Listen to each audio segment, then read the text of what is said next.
আজকের ক্লাসে আমরা তোমাদের একটা বস্তুর আপাত ওজন সম্পর্কে আলোচনা করব, যেটা অ্যাকচুয়ালি হচ্ছে লিফটে বস্তুর আপাত ওজন। অর্থাৎ একটা বস্তুকে যদি আমি একটা আরেকটা ত্বরণসহ একটা বস্তুতে রাখি তাহলে তার ওজন কি হবে সেই সম্বন্ধে জানব।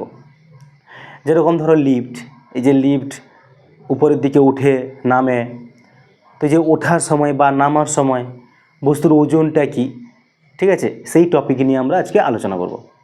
দেখো, তো এই টপিকটা নিয়ে আলোচনা মানে বস্তুর ওজন নিয়ে যে আলোচনাটা, তো সেই ওজন নিয়ে আলোচনা করার আগে আমাকে ওজনটা কি সেটা জানতে হবে। তো ওজন সাধারণত আমরা জানি কি, যে একটা বস্তুকে পৃথিবী যে বল দ্বারা নিজের দিকে টানে ওটাই হচ্ছে ওজন, এবং সেই ওজনের পরিমাপ হচ্ছে m/g, মানে বস্তুর ভর ইন্টু অভিকর্ষজ ত্বরণ। ওকে, কিন্তু কথা হচ্ছে এই একটা ধরো একজন ব্যক্তি যিনি বাতাসে ভাসমান অবস্থায় আছেন, ঠিক আছে, তো এই বাতাসে ভাসমান অবস্থায় যখন আছেন, আর একজন ব্যক্তি যিনি কি আছেন, মাটিতে দাঁড়িয়ে আছেন, মাটিতে দাঁড়িয়ে আছেন। এবার এ বাতাসে ভাসমান অবস্থায় আছেন, এ মাটিতে দাঁড়িয়ে আছেন। এরও ভর m, এরও ভর m, ঠিক আছে। তো পৃথিবী একে mg বল দিয়ে টানবে নিচের দিকে, mg বল দিয়ে টানবে, একেও mg বল দিয়ে টানবে নিচের দিকে, mg বল দিয়ে টানবে, একেও mg বল দিয়ে টানবে, একেও mg বল দিয়ে টানবে। এবার দেখো, এই যে mg বলটা, এর ক্ষেত্রে খেয়াল করো, তো এর যে mg বলটা, সেই mg বলটা মাটির উপরে গিয়ে পড়বে। mg বলটা কার উপরে গিয়ে পড়বে? মাটির উপরে গিয়ে পড়বে। তো এইখানে তো এর নিচে কিছু নেই, মানে কারোর উপরে পড়ছে না এটা। অ্যাকচুয়ালি যদি বাতাসটাকে আমি যদি বাদ দিই, বাতাসের অবস্থানটাকে যদি বাদ দিয়ে দিই, তাহলে এখানে কারোর উপরে পড়ছে না। এখানে এর যে ওজনটা mg, যেই তুমি কি করলে মাটির উপরে ফেললে, তাহলে মাটিও তোমাকে কি করবে? প্রতিক্রিয়া বল একটা দিবে, এর উপরে একটা প্রতিক্রিয়া বল দিবে। তাহলে মাটি কার উপরে প্রতিক্রিয়া বল প্রয়োগ করছে?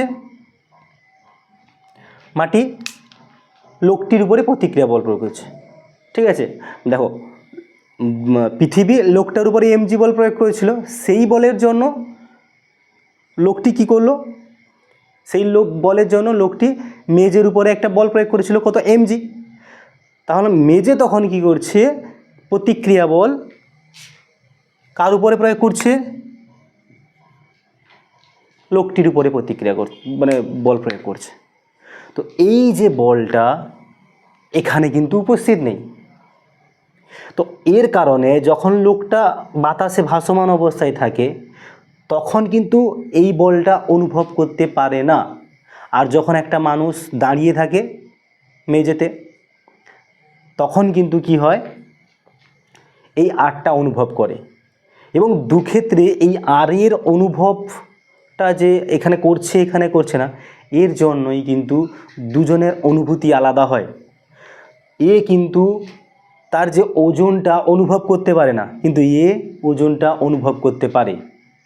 মানে অ্যাকচুয়ালি অত কথা না বলে, মানুষ বা কোনো ব্যক্তি তার যে ওজন অনুভব করছে সেটা হচ্ছে মেজের দ্বারা প্রযুক্ত লম্ব প্রতিক্রিয়া বল, ঠিক আছে।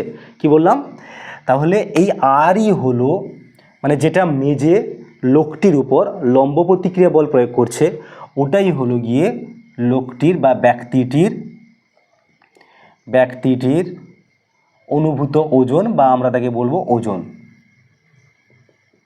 ঠিক আছে। এবার এই ওজনটা, মানে এই যে ব্যক্তিটির ওজনটা কার দ্বারা নির্ধারিত হচ্ছে? আর এর দ্বারা। এই আর এর মান, এই আর এর মান যত বেশি হবে কম হবে, তো ব্যক্তিটির ওজন, অনুভূত ওজন তত বেশি বা কম হবে। এবার এই যে আর কে প্রয়োগ করছে? এই মেজে প্রয়োগ করছে। এবার আমি ধরলাম এই মেঝেটা ত্বরণ সহ গতিশীল। কোন দিকে? হয় উপরের দিকে, না হলে নিচের দিকে। তার আগে প্রথমে ধরি মেঝেটা স্থির।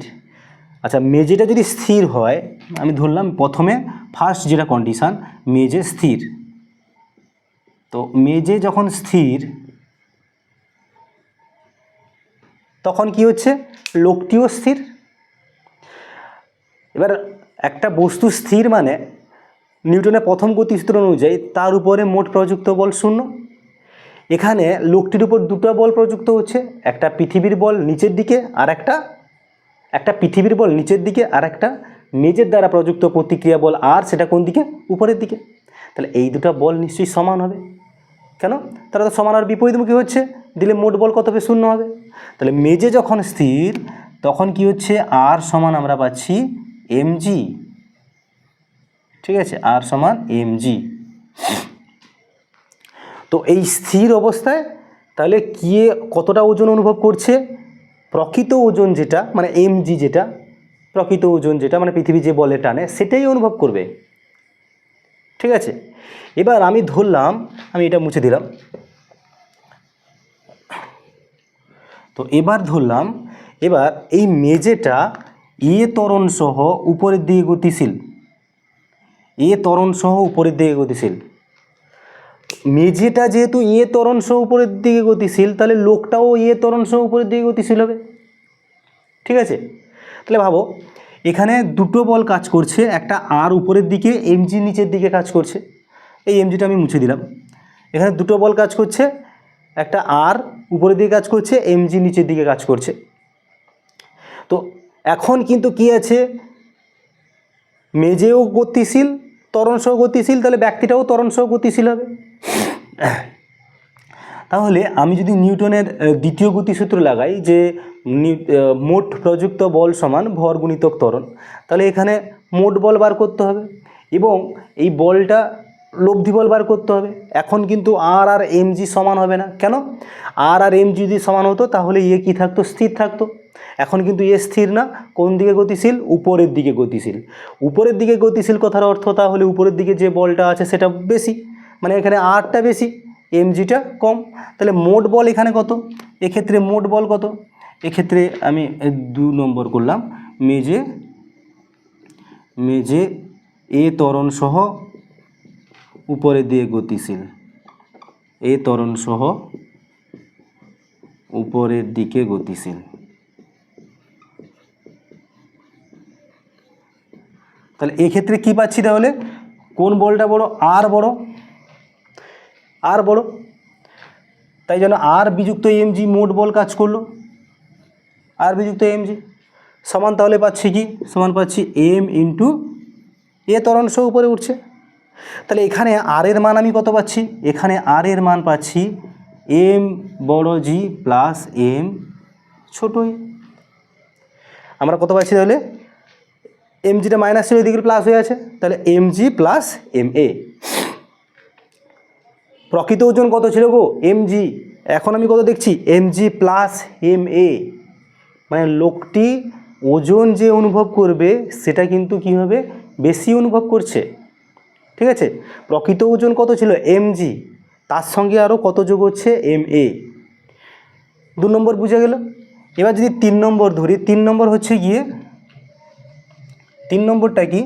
3 নম্বরটা হচ্ছে মেঝে কি করবে? এই মেঝেটা ত্বরণ সহ নিচের দিকে নামবে, ত্বরণ সহ নিচের দিকে নামবে, এটা 3 নম্বর। তাহলে মেঝে ত্বরণ সহ নিচে নামছে, ত্বরণ সহ নিচে নামছে। তাহলে এখন ভাবো কোন বলটা বেশি হচ্ছে? তাহলে এখন কোন বলটা বেশি? এখন তো সেই দুটো বল কাজ করছে, আর উপরের দিকে, mg নিচের দিকে। তাহলে যেহেতু বস্তুটার গতি নিচের দিকে, তাহলে mg নিশ্চয়ই বেশি, আর তাহলে কি কম? তাহলে এখন তাহলে দ্বিতীয় গতিসূত্র কী হবে? তাহলে মোট লব্ধি বল হচ্ছে mg মাইনাস আর, mg মাইনাস আর। মোট বল সমান ভর গুণিতক ত্বরণ, ভর হচ্ছে m, ত্বরণ হচ্ছে a। তাহলে এখন আর সমান কত যাচ্ছে? তাহলে mg মাইনাস এম এ, মানে এখন তাহলে কি হচ্ছে, প্রকৃত ওজন mg, সেখান থেকে ma বাদ যাচ্ছে, মানে প্রকৃত ওজনের থেকে কম। কথার অর্থ তাহলে যেখানে আমি দাঁড়িয়েছি, যে মেঝেতে দাঁড়িয়েছি, সেই মেঝেটার গতির ওপর লোকটি তার ওজন কতটা অনুভব করবে সেটা নির্ভর করছে। ঠিক আছে, তো এই যে মেঝের কথা বললাম, মেঝেটা অ্যাকচুয়ালি কোনখান থেকে আসছে, ওই লিফট থেকে আসছে। লিফট স্থির, ঠিক আছে, তারপরে লিফট যখন ত্বরণ সহ উপরের দিকে উঠবে তখন এই মেঝের কথা যেটা বললাম, যখন নিচের দিকে নামবে তখন কথাটা বললাম। তো সেইটাকে আবার আমি রিপিট করছি লিফট দিয়ে, তোমরা নিজে নিজে করার চেষ্টা করো। ধরো একটা লিফট, ঠিক আছে, ফার্স্ট যেটা করব 1 নম্বর, লিফটটাকে স্থির রাখবো। ঠিক আছে, লিফট স্থির, ফার্স্ট হচ্ছে লিফট স্থির, আচ্ছা লিফট স্থির। তো লিফট যেহেতু স্থির,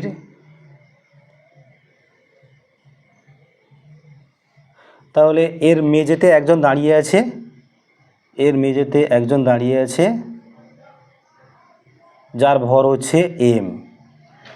ঠিক আছে, তাহলে লোকটির উপর পৃথিবী দ্বারা প্রযুক্ত বল হচ্ছে mg। ঠিক আছে, আর মেঝের দ্বারা, লিফটের মেঝের দ্বারা প্রতিক্রিয়া বল হচ্ছে r। যেহেতু লিফটটা স্থির, লোকটির উপর যে দুটো বল কাজ করছে তাহলে সেটা সমান এবং বিপরীতমুখী, মানে r সমান তাহলে কি হচ্ছে, r সমান mg, মানে লোকটি তার প্রকৃত ওজন অনুভব করছে, প্রকৃত ওজন অনুভব করছে। এবার 2 নম্বর, লিফট উপরের দিকে এ ত্বরণ সহ গতিশীল, এ ত্বরণ সহ ঊর্ধ্বমুখে গতিশীল।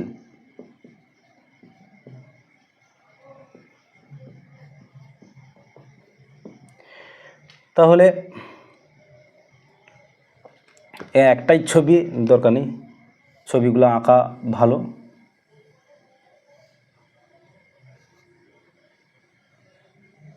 ঠিক আছে, তাহলে উপরের দিকে আর যাচ্ছে, নিচের দিকে হচ্ছে mg, তাহলে দুটা বলই কাজ করছে। এখন কিন্তু লিফট স্থির নেই, এ ত্বরণ সহ গতিশীল। এবার লিফট যদি উপরের দিকে এ ত্বরণ সহ গতিশীল হয়, লোকটিও কিন্তু এ ত্বরণ সহ উপরের দিকে গতিশীল হবে।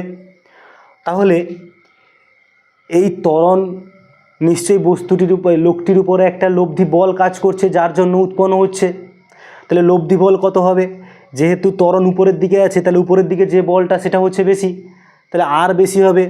তাহলে এখানে কি হচ্ছে, গতির সমীকরণ আর মাইনাস mg, মোট বল হচ্ছে এটা আর মাইনাস mg, সমান তাহলে কত হচ্ছে m ইন্টু এ। তাহলে এখান থেকে পাবো আর সমান mg মাইনাস mgটা এদিকে গেলে প্লাস mg হয়ে যাবে, mg প্লাস ma। তাহলে এখন কি হচ্ছে, প্রকৃত ওজন ছিল mg, এখন তাহলে mg তার সঙ্গে আরও ma যোগ হচ্ছে, মানে প্রকৃত ওজনের থেকে বেশি। অর্থাৎ যখন সে ত্বরণ সহ গতিশীল হবে কে লিফটটি, তখন কিন্তু কি হবে, লোকটি নিজের ওজন বেশি মনে করবে। ঠিক আছে, তাহলে প্রকৃত ওজনের থেকে বেশি মনে করবে, প্রকৃত ওজনের চেয়ে বেশি মনে করবে।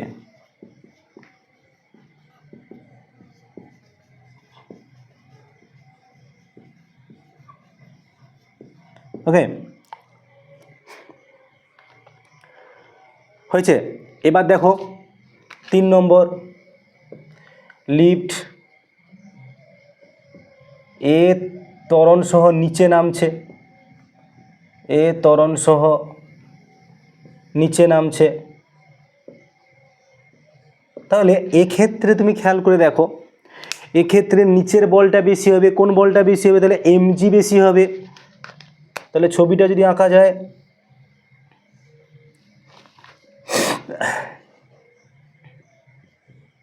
উপরের দিকে এ আর, নিচের দিকে mg, ত্বরণ তাহলে নিচের দিকে এ, তাহলে লোকটির ত্বরণ তাহলে নিচের দিকে আছে, লোকটির ত্বরণ কোন দিকে আছে, নিচের দিকে আছে, কত, এ আছে। তাহলে এখন কোন বলটা বেশি, mg বেশি, তাহলে লব্ধি বল হচ্ছে mg মাইনাস আর সমান হচ্ছে ভর ইন্টু ত্বরণ। তাহলে আর সমান আমরা তাহলে পাচ্ছি কি mg মাইনাস এম এ, তাই তো, এই মাইনাসটার জন্য উল্টে গেল mg মাইনাস এম এ। তাহলে এখন দেখো প্রকৃত ওজনে mg তার থেকে এম এ বাদ, মানে কি মনে করবে, প্রকৃত ওজনের থেকে কম হবে, প্রকৃত ওজনের থেকে কম হবে, ঠিক আছে। এই ওজনগুলোকে বলা হয় আপাত ওজন, ওটা তো প্রকৃত ওজন, এটাকে বলা হয় আপাত ওজন। এবার এই যে নিচে নামছে, এখানে কয়েকটি কেস আছে, দুটো কেস আছে। একটা কেস দেখো, কেস 1। এবার বলা হচ্ছে এই যে নিচের দিকে নামছে, এই নিচের দিকে নামার সময় লিফটটির ত্বরণ যদি কার সঙ্গে সমান হয়, অভিকর্ষ ত্বরণের সঙ্গে সমান হয়। লিফটটির ত্বরণ এ সমান যদি জি হয়, এ সমান জি যদি হয়, মানে জি ত্বরণ নিয়ে যদি লিফটটি নিচে নামে, জি ত্বরণ নিয়ে যদি লিফটটি নিচে নামে, তাহলে কত হবে বলো, তাহলে তখন আর এর মান কত হচ্ছে mg, এসে mg মাইনাস এম ইন্টু এর মান তাহলে জি বসাবো, তাহলে অ্যান্সার হবে 0। মানে যদি লিফটটি জি ত্বরণ সহ নিচে নামে তাহলে আর এর মান কত হচ্ছে 0, মানে লোকটি কোনো ওজন অনুভব করবে না। প্রথমে যে ভাসমান অবস্থায় যেটা বলেছিলাম সেইটা হবে। কেস 2 কি, এই লিফটটির যে নিচের দিকে যে ত্বরণটা এটা যদি কার থেকে বেশি হয়, জির থেকে বেশি হয়, এটা যদি জির থেকে বেশি হয় তাহলে কি হবে, দেখো আমি পেয়েছি কি আর সমান কত, mg মাইনাস এম এ, আর সমান mg মাইনাস এম এ, এটা পেয়েছি। তাহলে এ যদি বেশি হয় তাহলে এই টার্মটা এই টার্মের থেকে বেশি হবে, মানে এই যে গুণফলটা এই গুণফলের থেকে বেশি হবে, তাই না, এ যেহেতু বেশি। তো এই গুণফলটা যদি বেশি হয় তাহলে আর এর মান কি হবে, ঋণাত্মক, আর হচ্ছে ঋণাত্মক। ঋণাত্মক কথার অর্থ হচ্ছে গিয়ে আর এর অভিমুখ চেঞ্জ হয়ে যাবে। আর এর অভিমুখ চেঞ্জ হয়ে যাবে বলতে এখানে আর কোন দিকে আছে, এখানে আর আছে উপরের দিকে, তাহলে অভিমুখ চেঞ্জ হয়ে যাবে বলতে নিচের দিকে হবে। নিচের দিকে কখন হবে, মানে কখন নিচের দিকে হবে, যখন লোকটা ভেসে গিয়ে ছাদে গিয়ে ঠেকবে, লোকটা ভেসে গিয়ে কোথায় ঠেকবে, ছাদে গিয়ে ঠেকবে। তখন কি করবে, ছাদ তখন তাকে প্রতিক্রিয়া বল দিবে আর, বুঝতে পারলে। এই কন্ডিশান কখন হবে, যখন লিফটটি জির থেকে বেশি ত্বরণ নিয়ে নিচে নামবে, তখন লোকটি মেঝে থেকে ভেসে যাবে উপরের দিকে, দিয়ে তার মাথা কোথায় লাগবে, মেঝেতে লাগবে, মানে ছাদে লাগবে, ওই ছাদ তার উপরে প্রতিক্রিয়া বল দেবে। বোঝা গেল ব্যাপারটা। তো এই কটা কন্ডিশান হচ্ছে গিয়ে লিফটের কন্ডিশান, ঠিক আছে। একটা হচ্ছে গিয়ে তোমার স্থির ছিল, তখন সে প্রকৃত ওজন মানে mg অনুভব করবে, উপরের দিকে গেলে বেশি বল অনুভব করছে, মানে বেশি ওজন অনুভব করছে mg প্লাস এম এ, নিচের দিকে নামলে mg মাইনাস এম এ, মানে কম ওজন অনুভব করছে। আর যদি জি ত্বরণ নিয়ে নিচে নামে তাহলে তার কোনো ওজনই অনুভব করবে না। আর যদি বেশি ত্বরণ নিয়ে নিচে নামে তাহলে সে কি মেঝেতে আর থাকবে না, মেঝে থেকে উপরে উঠে যাবে, দিয়ে কোথায় লাগবে, মাথায় লাগবে, বুঝতে পারলে। তো একদম সোজা থিওরি, একটু ভালো করে দেখে নাও, দিয়ে নিউমেরিক্যাল প্র্যাকটিস করো, এটা সুন্দরভাবে ক্লিয়ার হয়ে যাবে। ওকে।